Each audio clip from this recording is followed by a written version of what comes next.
From Nevada Public Radio, this is the Daily Rundown. I'm Natalie Ott. Today is Thursday, January 29th, 2026. Republican Governor Joe Lombardo is urging Nevadans not to rush judgment following the shooting deaths of Renee Good and Alex Preddy in Minnesota. In a lengthy statement released Wednesday, Lombardo said he was distressed by recent events, but would not draw conclusions about law enforcement actions without all the facts. Both Good and Preddy were killed by federal agents while protesting immigration sweeps in Minneapolis.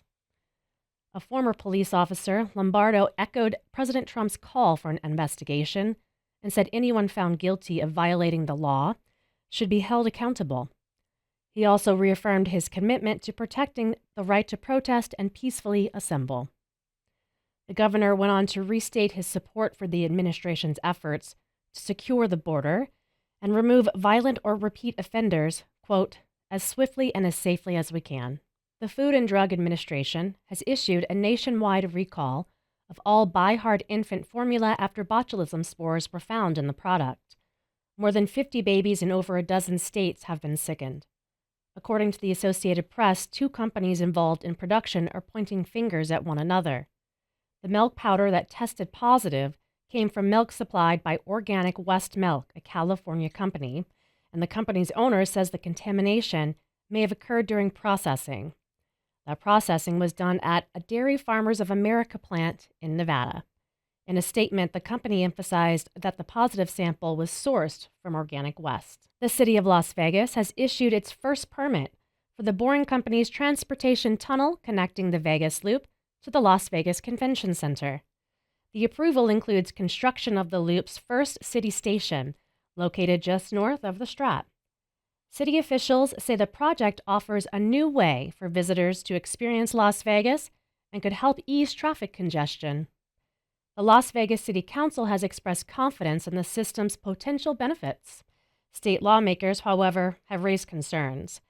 Democratic State Senator Dina Neal previously questioned whether the company should pay a 3% excise tax to use surface streets for its airport connection. Another Democrat, Senator Fabian Dagnate, asked whether the project puts workers and surrounding communities at risk. He cited high-profile construction injuries, including chemical burns suffered by firefighters. The NFL playoffs are on nearly every sports buff's mind, but baseball begins in just a few weeks. Pitchers and catchers are due to report in early February, with the first game of spring training less than a month away. So it begs the question, where are the A's in their move to Nevada? Since last year, the former Oakland-based team has been playing in Sacramento while awaiting completion of its new home on the Las Vegas Strip. The team finished 4th in its division last year, improving its record from the season before and significantly from 2023's abysmal 112-loss year. During the offseason, the A's have made moves that might begin to address concerns that ownership isn't investing enough to putting together a winning team. Still, skepticism remains, especially among A's owner John Fisher, about the future of the planned Bally's Casino project surrounding the new stadium and the stadium's completion. Hear the full story by KNPR's Mike Pravat, here at knpr.org. A new federal grant will help Nevada's Desert Research Institute expand computer science and artificial intelligence education statewide. The $2.7 million award from the U.S. Department of Education will fund a 4-year training program for current and future teachers. The program will focus on rural communities and provide educators with teaching kits that include lesson plans, classroom activities, and training modules. DRI will also develop an industry-recognized certification in AI and computer science integrated instruction.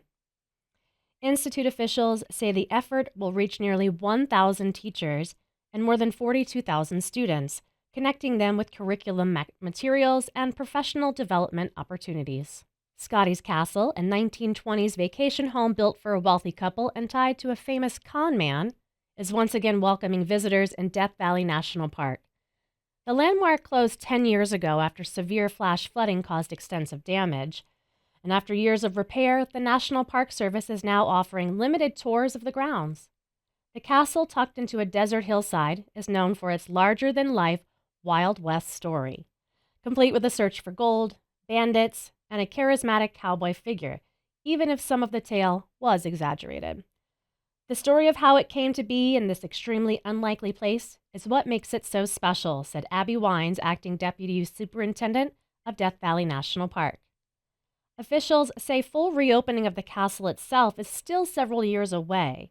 Death Valley, which spans California and Nevada, draws about 1.4 million visitors each year. It's known as the hottest place in North America and the continent's lowest point at 280 feet below sea level. Hear the full story of the Death Valley Monument's reopening here at knpr.org. This has been the Daily Rundown, a production of Nevada Public Radio. To hear more or to support public radio in Southern Nevada, visit knpr.org.